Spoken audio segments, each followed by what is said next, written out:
Hey, my name is Frederick. In this video, we will be looking into bisphenol A regulations and restrictions in the United States. So, what is bisphenol A?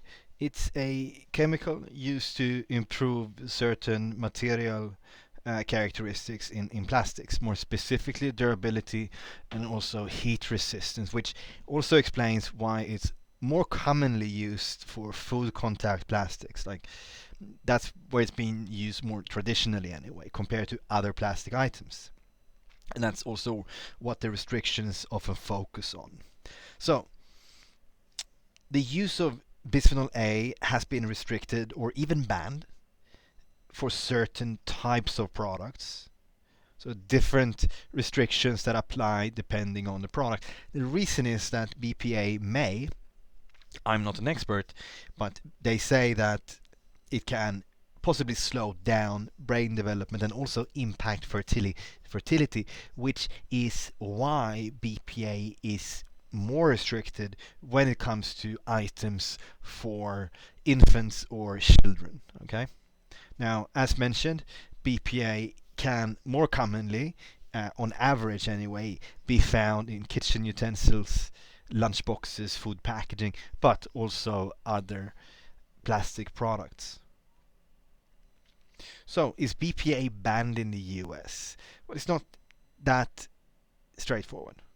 There are some regulations in 21 CFR covering children's food contact materials, for example, and there's also a range of state level regulations that restrict this substance. Now let's look into 21 CFR.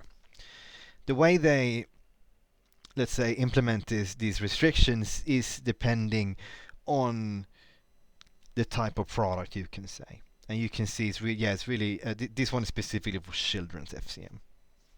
So it covers certain types of coatings. It covers certain types of baby feeding bottles. And also drinking cups.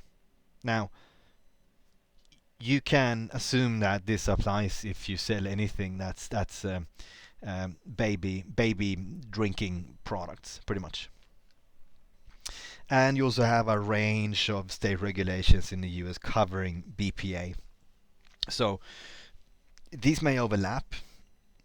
These may cover more products that may or may not just be children's products, but I believe that most of them are primarily focusing on that. But they could, for example, cover toys and well, products not strictly drinking equipment.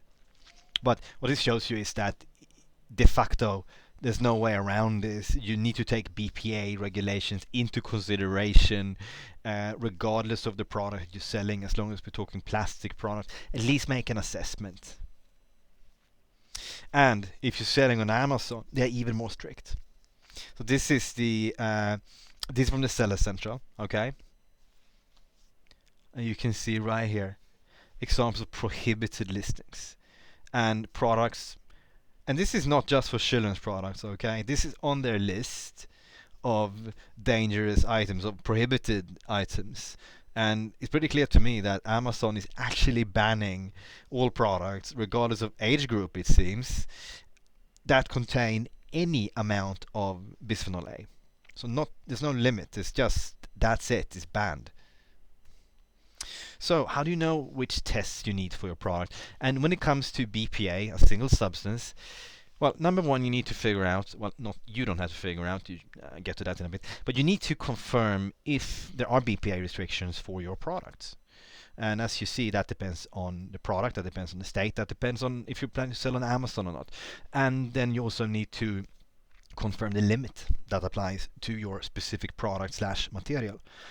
So that's really what this comes down to. Now, I don't think you should even attempt to research this on your own. Reach out to one of the major testing companies, Kima, Intertech, SGS, TUV, list goes on.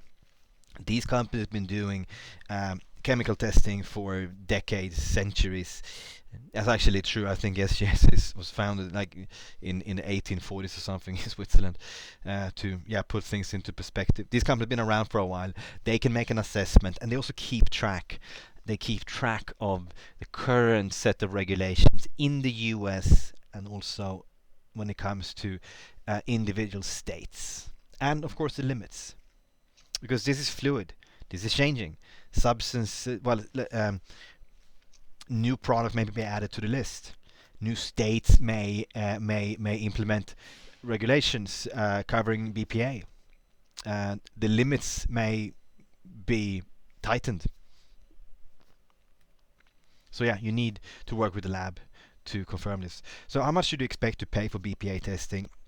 Now, I would say that compared to other chemical testing, phthalate testing, heavy metals testing, and so on, it's not that expensive, and that's because we're just comparing one substance to many phthalates or many heavy metals, so it's not really a fair comparison.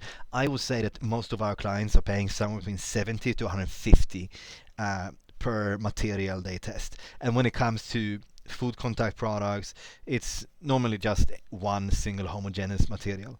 So that's why the testing fees tend to be somewhat lower when it comes to BPA testing.